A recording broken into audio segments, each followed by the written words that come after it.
भारतीय सेना ने 14 जुलाई को नोटिफिकेशन जारी करके ये जानकारी दी कि अब सेना में 147 और महिला ऑफिसर्स को परमानेंट कमीशन दिया जा चुका है।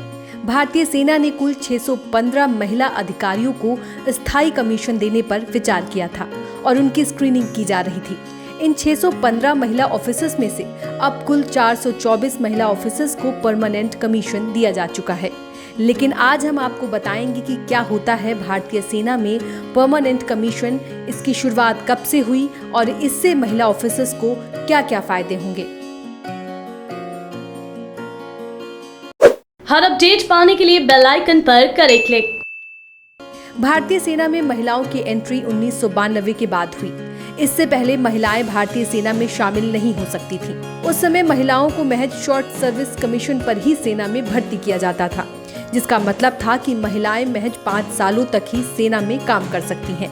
इसके बाद इस 5 साल को बढ़ाकर 10 साल कर दिया गया और 10 साल की नौकरी के बाद अगर कोई एक्सटेंशन चाहता है तो वे 4 साल की एक्सटेंशन ले सकता है।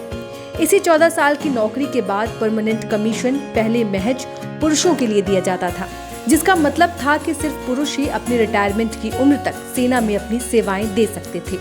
लेकिन महिलाओं के पास ये विकल्प नहीं था।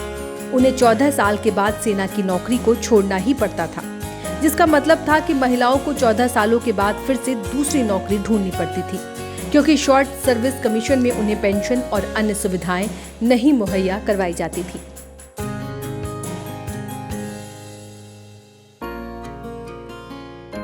साल 2010 में दिल्ली हाई कोर्ट ने महिला ऑफिसर्स को सेना में परमानेंट कमीशन देने का फैसला किया, लेकिन उस समय की सरकार ने सुप्रीम कोर्ट में इस फैसले के खिलाफ अपील कर दी। सरकार की उसी याचिका पर फरवरी 2020 में सुप्रीम कोर्ट ने फैसला सुनाया, जिसमें कहा गया कि अब महिलाओं को भी भारतीय सेना में परमानेंट कमीशन दिया जाएगा। ये परमानेंट कमीशन सिर्फ उन महिला ऑफिसर्स को दिया जाएगा जो शॉर्ट सर्विस कमीशन पर अपनी सेवाएं दे रही हैं।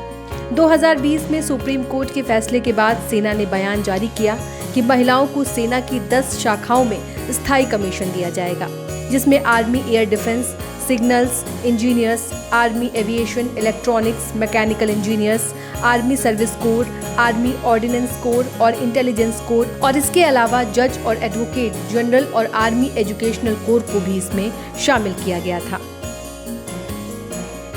भारतीय सेना ने महिलाओं को परमानेंट कमीशन देने के लिए एक स्पेशल बोर्ड बनाया है, जिसमें एक जनरल रैंक के अधिकारी और एक ब्रिगेडियर रैंक की महिला अधिकारी हैं।